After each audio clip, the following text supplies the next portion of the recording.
morning to all the students of B.Ed first year. द्वितीय पत्र C2 unit 3 topic शिक्षा और दर्शन लेक्चर नंबर 21। क्वेश्चन, शिक्षा और दर्शन दोनों एक दूसरे के पूरक हैं, इस कथन की विवेचना करें। प्रख्यात शिक्षा शास्त्री रॉस ने लिखा है, शिक्षा और दर्शन दोनों एक ही सिक्के के दो पहलू हैं। दर्शन उसका सैद्धांतिक पक्ष है और शिक्षा उसका गतिशील एवं व्यावहारिक पक्ष है। दोनों एक दूसरे के पूरक हैं, एक के बिना दूसरे की कल्पना नहीं कर सकते। शिक्षा से संबंधित मूल प्रश्नों का उत्तर दर्शन ही देता है, इसलिए दर्शन को शिक्षा सिद्धांत भी माना। परंतु दर्शन का सीधा संबंध मानव के जीवन से है और जो शिक्षा के बिना इतना ही नहीं, दर्शन की 3 शाखाओं तत्व मीमांसा, ज्ञान मीमांसा और मूल्य मीमांसा का सीधा संबंध शिक्षा से। जैसे तत्व मीमांसा और शिक्षा। तत्व मीमांसा का विषय क्षेत्र संपूर्ण ब्रह्मांड है, संपूर्ण यूनिवर्स, जिसके अंतर्गत आत्मा, परमात्मा, मानव, विज्ञान, जगत इत्यादि का अध्ययन। सत्य ज्ञान या यथार्थ ज्ञान का दूसरा नाम ही तत्व ज्ञान है। शिक्षा का उद्देश्य भी वास्तविकता या यथार्थ का ज्ञान कराना ही होता है। संसार का तत्व क्या है, आत्मा क्या है, परमात्मा क्या है, यह जगत क्या है, इसके सच्चाई तक पहुंचना ही तत्व ज्ञान कहलाता है, जो शिक्षा के द्वारा ही संभव है।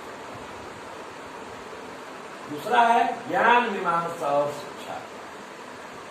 दर्शन का विषय क्षेत्र ज्ञान से संबंधित विभिन्न पक्षों एवं समस्याओं का अध्ययन है। शिक्षा में भी ज्ञान मीमांसा का बहुत महत्व है। जैसे पाठ्यक्रम का निर्माण, शिक्षण विधियों और प्रविधियों, टीचिंग मेथड्स एंड टेक्निक्स का चयन करने में भी ज्ञान मीमांसा सहयोग करता है। यह बताता है कि ज्ञान कभी भी स्थिर नहीं रहता है, वह नित्य परिवर्तनशील है, हमेशा उसमें परिवर्तन होता है। तीसरा है मूल्य मीमांसा और शिक्षा। दर्शन में जीवन के प्रति दृष्टिकोण को मूल्य कहा जाता है। दर्शन शास्त्र जीवन के प्रति हमारा क्या दृष्टिकोण है, यही हमारा मूल्य। प्रमुख मूल्य 4 हैं: नैतिक, सौंदर्यानुभूति, सामाजिक और धार्मिक। मूल्य मीमांसा को तर्क मीमांसा भी कहते हैं। शिक्षा प्रक्रिया में तर्क मीमांसा का बहुत महत्वपूर्ण स्थान है, क्योंकि तर्क के द्वारा ही हम वास्तविकता के धरातल तक पहुंचने का प्रयास करते हैं। यदि तर्क ही नहीं रहे तो फिर हमारा दर्शन अधूरा हो जाएगा। इसलिए हम तर्क करते हैं, हम कहां से आए हैं और हमारा यहाँ पर क्या क्या प्रमुख कर्तव्य है। कर्तव्य करने के बाद पुनः हमको कहाँ लौट कर जाना है, ये सब तर्क के द्वारा हम उचित अनुचित, धर्म अधर्म, विवेक अविवेक, दूध और पानी को अलग अलग करते हैं। जिस प्रकार बकुला जो है, बगुला के सामने अगर दूध और पानी मिलाकर रख लिया जाता है वह दूध को अलग कर देता है, पानी को अलग कर देता है, दूध को पी लेता है, पानी छोड़ देता है। उसी तरह तर्क के द्वारा हम उचित अनुचित का विभेद कर पाते हैं। तो शिक्षा प्रक्रिया में तर्क मीमांसा का बहुत महत्व है, क्योंकि तर्क के द्वारा ही वास्तविकता या सत्य के तह में पहुंचने का प्रयास। आइए इसको दो भाग में कर दिए हैं। दर्शन का शिक्षा पर प्रभाव, दूसरा उधर है शिक्षा का दर्शन पर प्रभाव। पहले हम लोग दर्शन का शिक्षा पर प्रभाव बता रहे हैं। पहला है दर्शन और शिक्षा के उद्देश्य। ज्ञान देवी के अनुसार दर्शन का सीधा संबंध शिक्षा के लक्ष्यों को निर्धारित करने से। दर्शन के द्वारा जीवन के मूल्यों का ज्ञान प्राप्त होता है और शिक्षा के द्वारा इन मूल्यों की प्राप्ति। दर्शन हमें जीवन के मूल्यों का ज्ञान प्राप्त और शिक्षा उन मूल्यों को प्राप्त करने का साधन प्राप्त करना है। दूसरा है दर्शन और पाठ्यक्रम। पाठ्यक्रम निर्धारण में भी दर्शन का महत्वपूर्ण योगदान होता है। जैसे प्राचीन काल में आध्यात्मिक तत्वों का महत्व होने के फलस्वरूप पाठ्यक्रम में आध्यात्मिक विषयों, वेद, उपनिषद, वेदांत और धार्मिक ग्रंथों से संबंधित भी कुछ टॉपिक्स दिए थे। लेकिन आज के युग में, आधुनिक काल में विज्ञान को अधिक महत्व देने के कारण पाठ्यक्रम में भौतिकी, रसायन शास्त्र और जीव विज्ञान आदि विषयों को या फिर पॉलिटेक्निक और इंजीनियरिंग इत्यादि विषयों को अधिक महत्व दिया जा रहा है और पाठ्यक्रम में विषयों का समावेश किया। तीसरा है दर्शन और शिक्षण विधियां। जीवन के आदर्शों को प्राप्त करने हेतु शिक्षण विधियों का स्वयं और प्रयोग भी दर्शन ही बताता है, जो निम्नवत है। जैसे रूसो ने निषेधात्मक शिक्षा प्रणाली का पुरजोर समर्थन किया। निषेधात्मक शिक्षा प्रणाली है क्या क्या हमें नहीं करना है। दूसरा, फ्रॉबेल ने क्रिया पद्धति करके सीखने पर जोर दिया।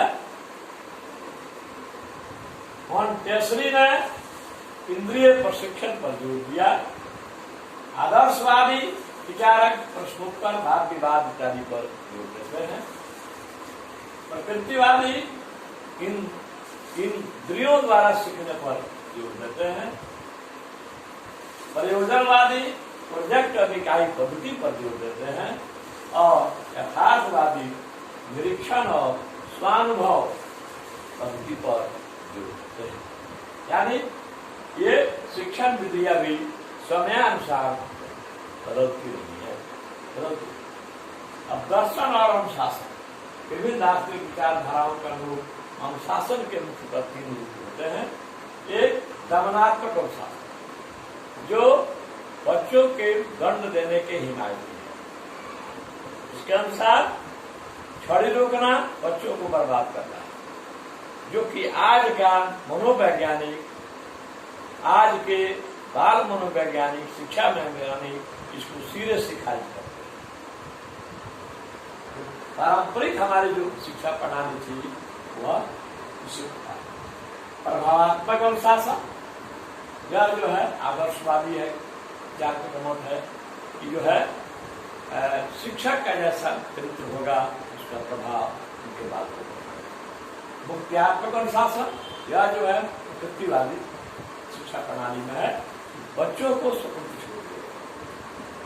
प्रकृति अगर वे बच्चे गलती करते हैं तो प्रकृति उनको कर देती है। दर्शन शिक्षक बस तो उस कोटि का दार्शनिक या अच्छा शिक्षक बन सकता है और अच्छा शिक्षा शास्त्रिक सच्चा दार्शनिक बन सकता है।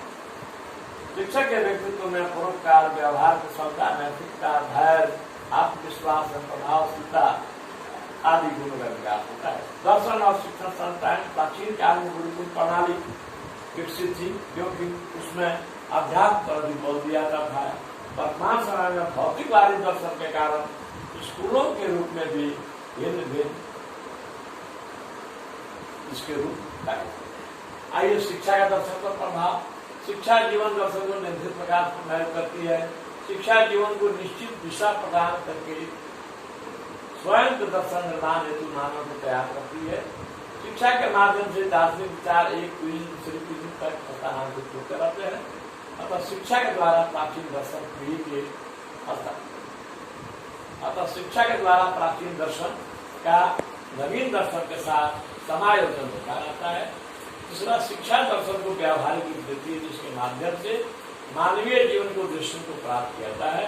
चौथा, शिक्षा आध्यात्मिक आदर्शों सत्यम शिवम सुंदरम को प्राप्त करने में सहायता प्रदान करती है। पांचवा, शिक्षा व्यक्ति को विवेकशील बनाती है, जिससे अभिभूत होकर वह मानव उचित और अनुचित, दूध और पानी में अंतर कर पाता है। जैसे प्रयोग के द्वारा मानव विज्ञान को वरदान भी बना सकता है, और प्रयोग के द्वारा ही अगर उसमें विवेकशीलता की कमी होगी तो यह विज्ञान हमारे लिए अभिशाप भी कर सकता है। प्रयोग विवेचन संस्पष्ट है कि शिक्षा और दर्शन दोनों एक दूसरे से अंतर संबंधित है। संबंधों के परिणाम स्वरूप जिस नवीन ज्ञान का उद्भव होता है उसे शिक्षा दर्शन की संज्ञा दी जा सकती है। धन्यवाद।